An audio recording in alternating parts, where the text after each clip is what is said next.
Terima kasih kepada yang menerima maaf saya.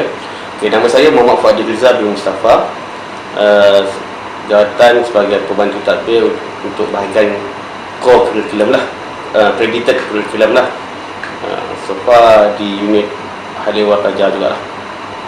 So boleh terangkan sikit ruang lingkup pekerjaan, job scope. Okey, ruang lingkup pekerjaan abang di sini ialah memasti kelas-kelas kurikulum berjalan dengan lancar seperti mana yang dijadualkan, dan juga memasti juga pelajar-pelajar yang mendaftar melalui sistem PRISM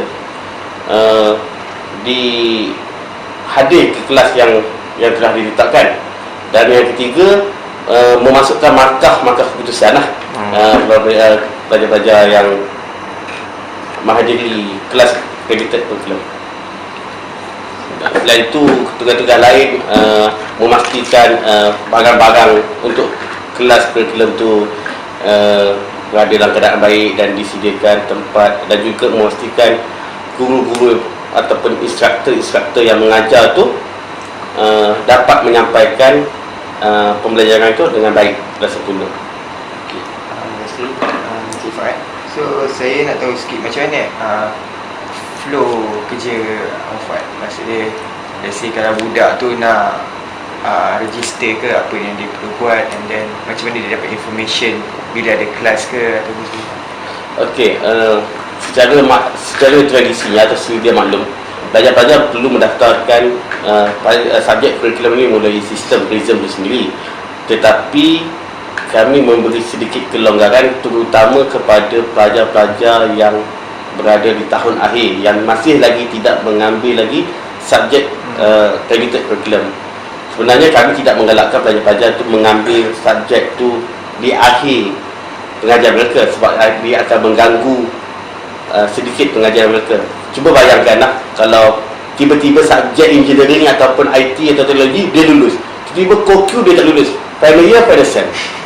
Takkan nak mengulang satu semester semata-mata untuk kurikulumnya? Agak rugi kan, betul tak?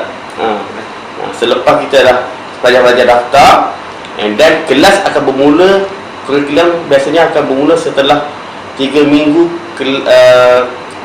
jadual akademik telah berjalan. Kita lewat sikit sebab kita selepas add and drop baru kelas bermula. Kita tak mula seperti kelas-kelas pengajian yang lain yang mana awal pelajar masuk terus datang ke kelas kan. Kita 3 minggu itu minimum lah. So dari segi penyampaian informasi mengenai kelas dan kelas lah kan. So bagaimana Encik Fuad sampaikan? Okey, kami menggunakan kaedah notis yang kita sampaikan di dalam melalui e-learning satu. Kedua, notis yang kita sampai di sekitar notice spot yang berada di kompleks Blok B ni sendiri. Dan juga kita mungkin akan menggunakan selepas ini, sebab masih untuk menambah kebaikan, kita akan menampal notis-notis ini di setiap village, Kuala Kediaman. Sebab kita akan minta bantuan daripada pegawai-pegawai daripada pihak hostel sendiri untuk membantu lagi menampal notis tersebut kan. Sebab kadang-kadang kita tahu kadang pelajar-pelajar itu sendiri sibuk untuk melihat notis dan e-learning, dia boleh sibuk benda lain lah kan. Kita tak tahulah cari assignment yang lebih penting kan. Okay. So, untuk soalan seterusnya, bagaimanakah penggunaan teknologi untuk job scope Abang Fuad? Maksudnya selain sistem PRISM, adakah teknologi lain? Okey, selain daripada teknologi yang PRISM yang kami gunakan, saya gunakan Lotus Approach. Lotus Approach ni kita buat sistem database sendiri, yang mana kita copy senarai pelajar dalam PRISM tu sendiri, and then kita letak dalam Excel, and then kita bagikan ikut course, subjek dan juga ID number dia, and then kita save, and then kita import ke Approach. Bila import ke Lotus Approach, so kita akan dapatkan jadual tersebut, senarai pelajar tersebut mengikut kursus kurikulum yang didaftarkan. Kalau di dalam PRISM benda tu tidak ada. So kita terpaksa buat satu lagi Database. database yang mana sebenarnya database ni diguna pakai daripada mula dulu UTP tawarkan kredited curriculum. So kami masih lagi guna benda itu. Walaupun sistem yang baru adalah Prism, tapi Prism tidak mampu untuk menyediakan database mengikut kursus dan juga waktu dan hari pelajar-pelajar tu menghadiri kelas. So attendance lah, lebih kurang attendance dan juga semester attendance. Okey. Kita proceed dengan next ni. So, apakah cabaran dan masalah yang sering dihadapi oleh Encik Fuad ketika melakukan Masalah yang sering yang dihadapi adalah kerana pelajar-pelajar sendiri lah kan. Tapi kita faham, sebab saya pun dulu seorang pelajar juga kan.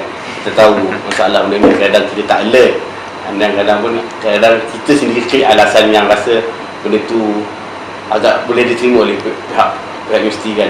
Benda-benda yang kata saya tak perasan, saya tak tahu, saya tak nampak pun notis itu, benda-benda begitu.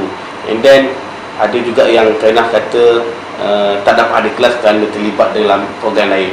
Tetapi pada hakikatnya kalau terlibat dengan program lain, pelajar-pelajar tersebut kena buat surat dan juga ditandatangani oleh penasihat program tersebut. Kalau ada benda tu tak ada jadi masalah. Kita tak ada masalah. Kita tidak menyekat langsung kata ada program lain tak boleh pergi, ada kelas ni tak boleh pergi. So sebenarnya kita tidak menyekat. Kita masih lagi terbuka lagi kan. And then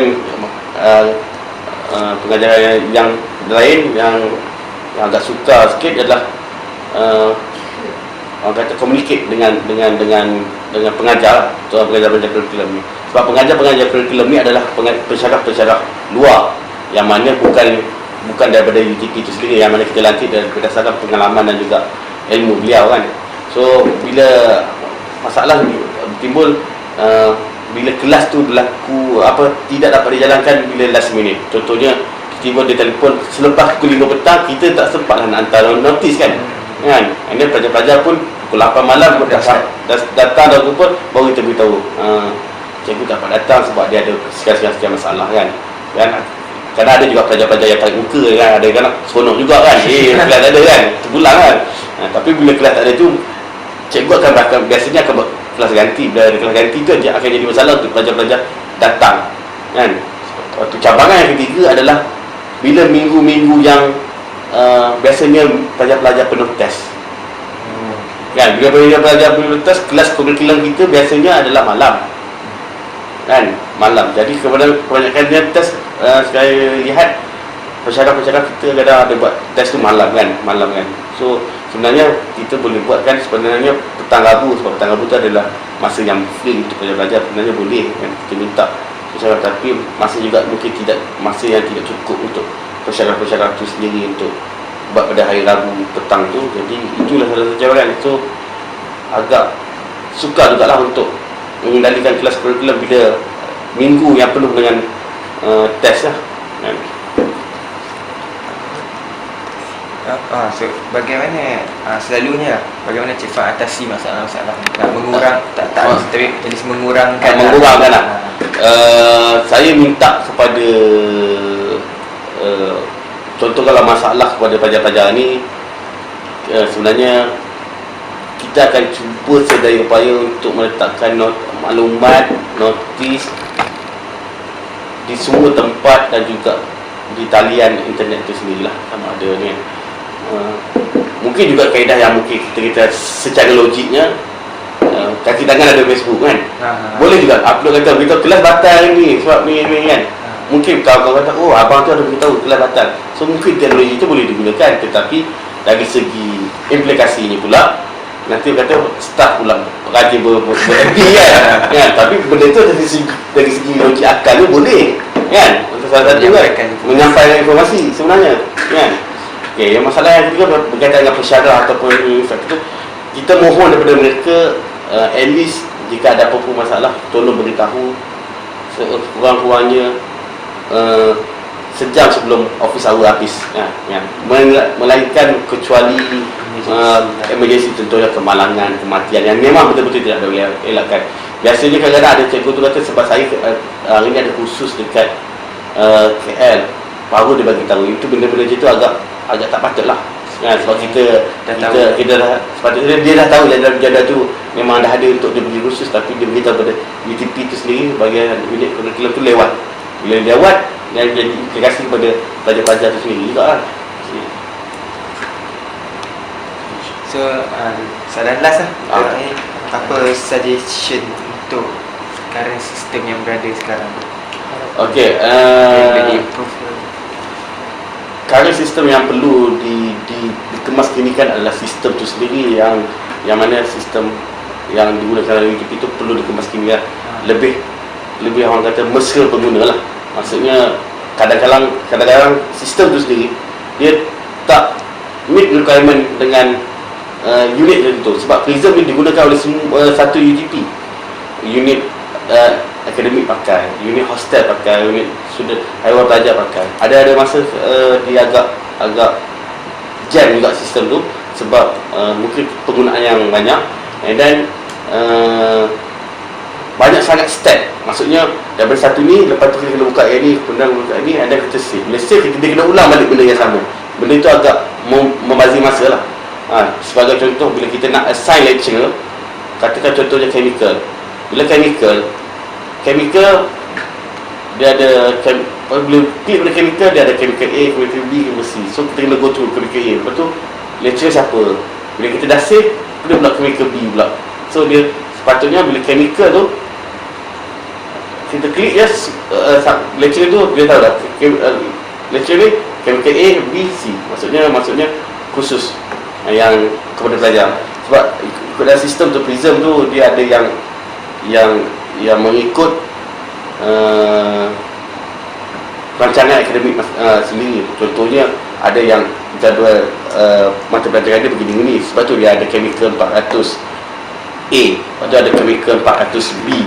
Lepas tu, so dia ada sedikit perubahan. Sebab tu ada sebab yang chemical yang awal tu ada sebab masih lagi ada pelajar-pelajar yang lama tu yang tak ada target lagi. So jadi terpaksa lagi gunakan sistem tu.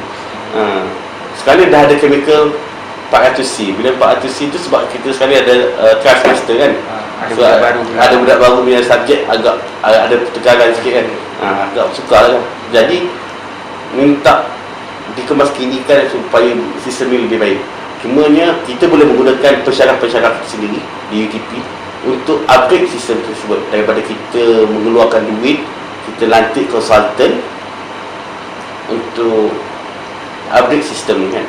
Pada saya tahu ada 2-3 lecturer UTP yang pernah buat sistem untuk universiti lain dan diterima pakai sistem tersebut kan. Jadi tak salah untuk kita menggunakan dia punya pengalaman untuk kita gunakan untuk UTP itu sendiri kan. Pertama kita boleh libatkan kos, pertama sekali kita menghargai tenaga kerja yang ada di UTP sendiri kan. So selain daripada suggestion untuk satu universiti dengan macam mana dalam department ni sendiri, apa yang improvement yang boleh improvement dengan ni cuma saya perlu tekankan ialah sistem ni boleh digunakan oleh semua tangan yang berada di bangunan ini lah. Sebab sekarang ni hanya orang-orang tertentu sahaja boleh guna. Dan jika berlaku apa-apa, jika orang tu tak ada ke ataupun ada urusan lain, agak terbantut lah kan, untuk mengendali sistem tu. Kita kena ambil masa nak ajar dia kan. setakat saya rasa setakat itu saja. Okey. Interview kita pada hari ini. Terima kasih banyak-banyak kepada Cik Fuad kerana Okey. sudi terima. Okey. Terima kasih.